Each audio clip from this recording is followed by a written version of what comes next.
the South Metropolitan Region Shadow Minister for Child Protection, Prevention of Family and Domestic Violence, Nick Goiran. Good morning and welcome, Nick. G'day, Mike. It's great to be here. Thanks nice for to have you in. And also joining me is the WA Director of Australian Christians, Maryka Groenewald. Good morning, Maryka. Good morning, Mike.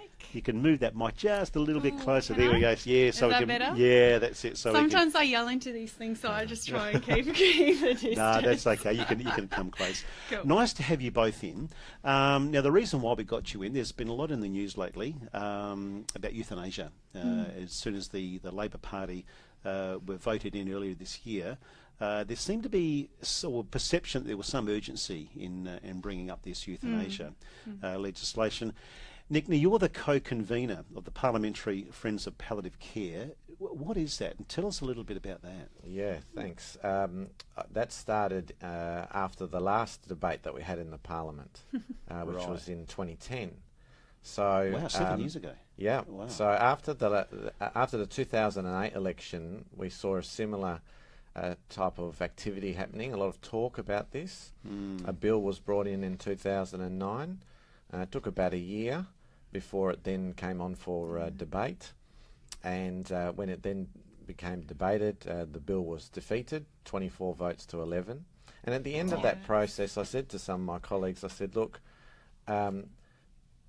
my experience is that anyone who comes and discusses this issue comes from good intent. Yeah. They're concerned about the pain and suffering of individuals in Western Australia. So is there an area where we can work collectively on a bipartisan basis? Is there some area of agreement? And the one area of agreement was the importance of palliative care. And so I now am the co-convener of that with a Labor colleague, Maryka Groenewald, the member for Goiran, and we've done that for the last 4 or 5 years. Yeah. Rightio. And Maryka, I just getting your I guess view on it, on the whole euthanasia debate. I mean, you've got some thoughts, both I guess personally, but also from a WA Christian's perspective. Yeah, I guess it's not the first time that we've seen this debate come to the forefront. Again, it's now just another opportunity where we see the Greens. This is not a new thing for them. When the opportunity presents itself, they will use it. And I think they'll keep pushing this conversation. It's the same thing like we've seen with the marriage debate and other controversial debates. It's sort of the more you're kind of spruiking a certain message and almost desensitizing people to it, the more people are sort of thinking, oh, okay, you know, maybe it is an okay thing to do. So for us, the challenge is really to say, well, why are we now again looking at this? What does it mean for WA? And how do we actually start having those conversations early so that our voices are sort of matched as well? Because it's important, you know, we need to be able to give people a rounded understanding of this issue and not sort of get caught up, I guess, in the emotion side of it too. So that's very important. Do we get to contribute? Do we get to join that conversation or make any comments along the way, Nick? Yes, well, certainly I remember in 2009, 2010, the MP, certainly in the Legislative Council where the debate was taking place, I'd say we were inundated by emails and telephone calls and people giving their point of view. And obviously the media talk about the matter quite a lot. There's a lot of writing going on.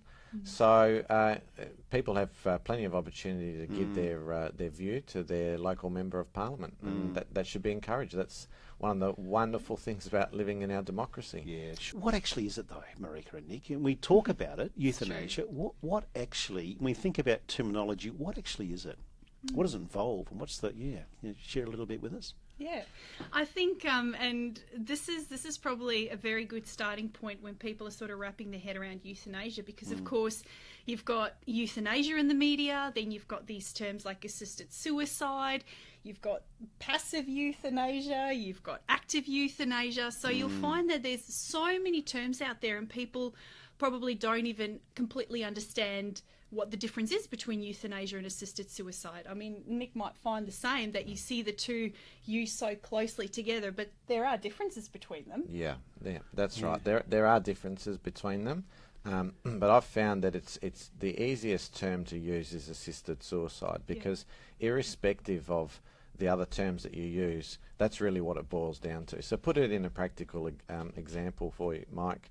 I mean, I've got a glass of water here in front of me, if I'm a doctor and we have a legalised regime for euthanasia, which obviously I'm not advocating for, and that enables me to give you this glass and it's full of poison, and you drink the poison, I haven't actually committed the act of euthanasia against you. I've assisted you to commit suicide. Quite a shocking thing, but that's what would be proposed under one type of regime. The other thing would be, say, for instance, a lethal injection. If I was to actually inject you with the poison myself, well, that would be euthanasia. So there's a distinction there between the doctor actually fulfilling the act or assisting. So, but really in the end, to be perfectly frank, it's assisted suicide one way or another. That's right. And it's easier to understand, and by making it easier to understand, we can then better understand the risks and the dangers and the consequences as has been experienced in other jurisdictions if we go down this path. You mentioned earlier about this was debated back in some time ago. Yeah. What's different in 2017 that was different in 2010?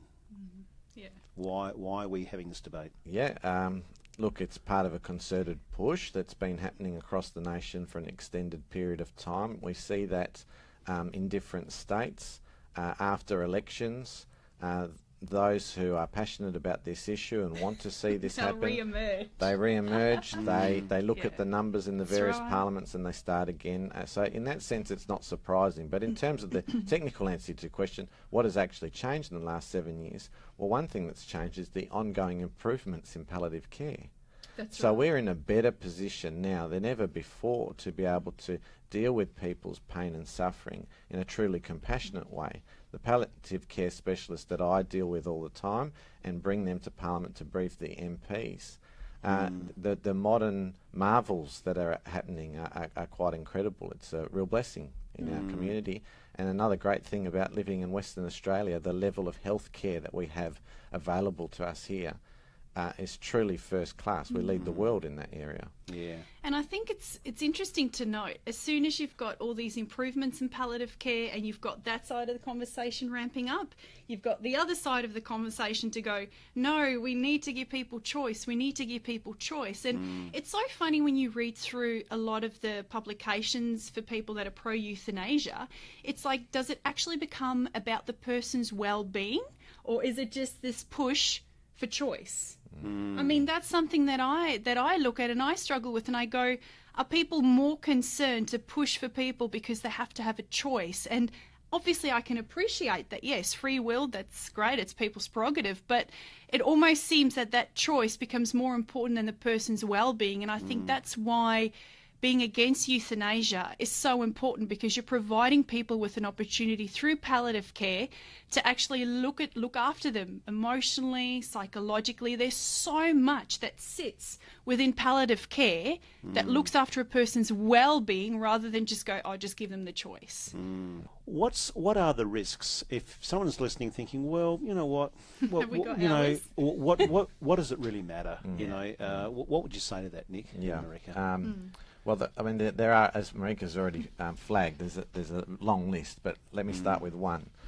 The issue of suicide prevention in our states is very important. Very sadly, in Western Australia, we average about one suicide a day. And I don't know if that's well understood in our community. Not one a month or one a week, one a day. And once we start having a regime for assisted suicide, we start sending some very dangerous mixed messages to people who are struggling, people who are really suffering mentally. You know, we want those people to be able to contact Lifeline and Beyond Blue and make those important life-saving calls. What we don't want to do is to suggest to them, well, look, depending on your circumstances, it might be quite appropriate for you to commit suicide.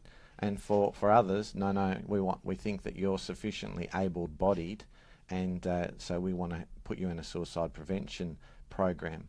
We start to really confuse people at a very vulnerable stage, and those mixed messages just by themselves are not worth the risk.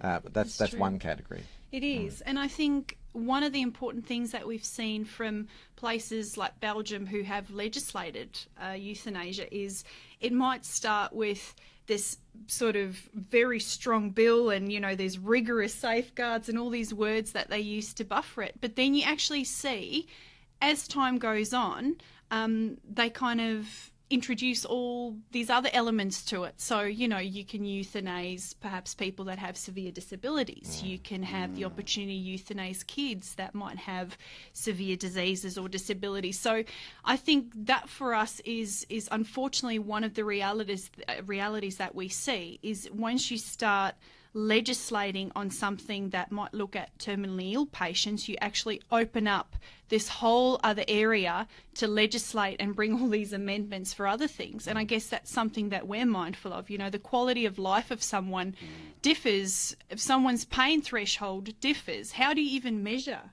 someone's pain threshold? How do doctors make that call? How do you say one person's pain outweighs another person's pain?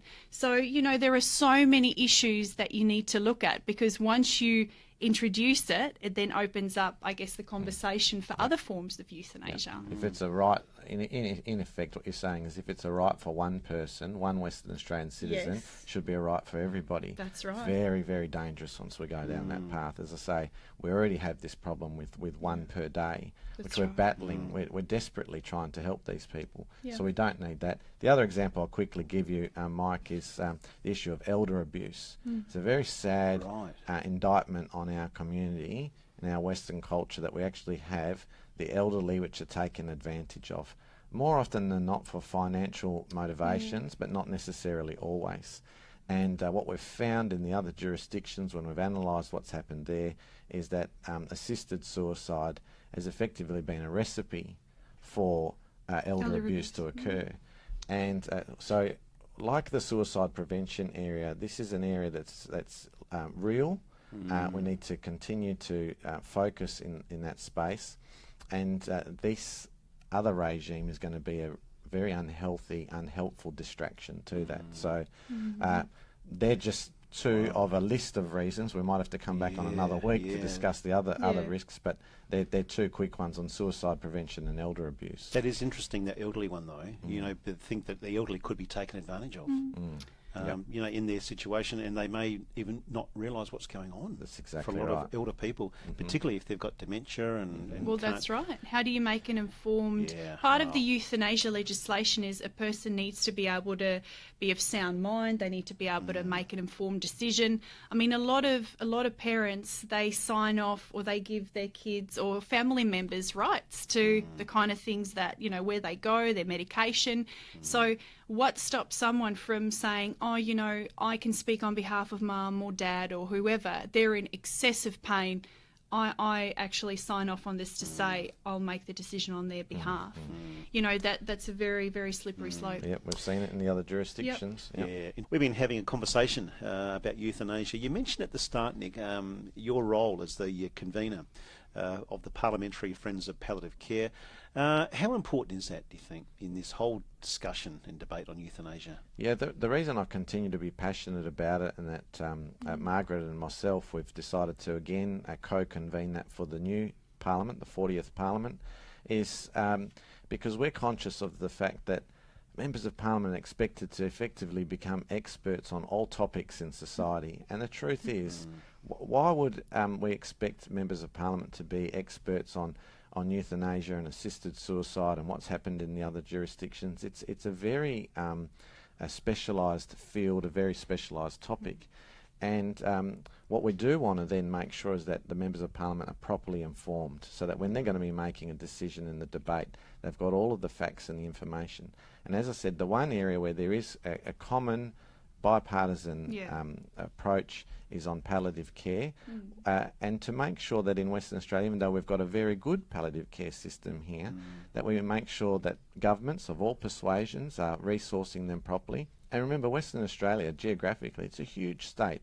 So out in the regions, it's one thing to talk about palliative care specialists and access in metropolitan Perth, but how about in the country? So there's still a lot of work to be done in this space. That's where we want to get everybody's collective effort focused on.